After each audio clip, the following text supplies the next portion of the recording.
It was the Renaissance that marked the period of transition from medieval to modern times.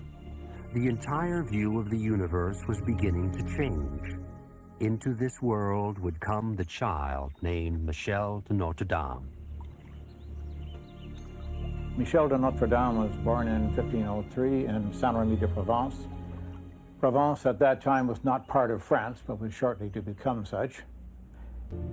The family changed its name to avoid persecution by the Inquisition that raged through Europe for over 300 years.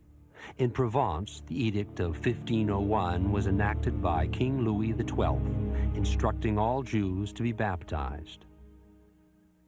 In Nostradamus' time, the Inquisition was very active. Young Michel de Notre Dame was the first of 4 sons, and early in life it was recognized that he possessed a gift.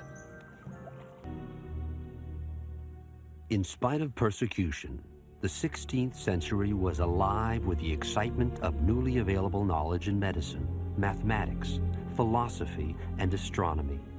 Young Michel de Notre Dame would find these studies intoxicating at a very early age. It was one of his grandfathers, Jean de Saint-Rémy, who recognized a special talent within Nostradamus as a child. And he took him under his wing into some of the more mystical aspects of Jewish tradition. We know he was given books of magic that he kept until he was an older man. So we think he was schooled in magic and in spells and incantations. In addition to the rudiments of mathematics, Latin, Greek, and Hebrew, his grandfather would give him his first taste of what were called the celestial sciences. So his grandfather would have been one that would have led him to look up into the heavens and to witness not only the stars as they are, but the stars as they can impel human consciousness and bring about the destiny of civilization. From this early age, his grandfather would encourage the young boy to pursue a livelihood in the art of medicine. Jupiter, being more joined to Venus than to the moon, appearing in white fullness, Venus hidden under the whiteness of Neptune, struck by Mars through the Milky Way. Michel de Nostradamus, 1555.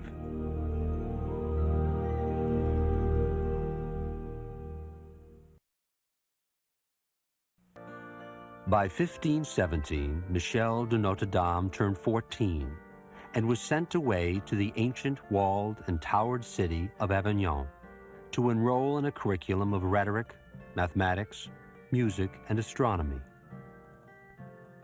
Nostradamus had unorthodox beliefs about astronomy because in his day, according to the Inquisition, they believed the earth was the center of the universe. The sun, everything revolved around the earth. He didn't believe that was so.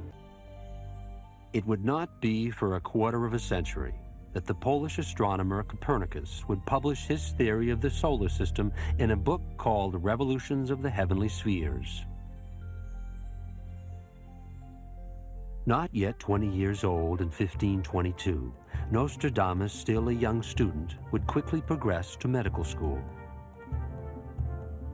I, Michel de Notre Dame, of the country of Provence, of the city of Saint-Rémy, have come to study at the University of Montpellier, of which I agree to observe the rules, the rights, and the privileges, both present and future.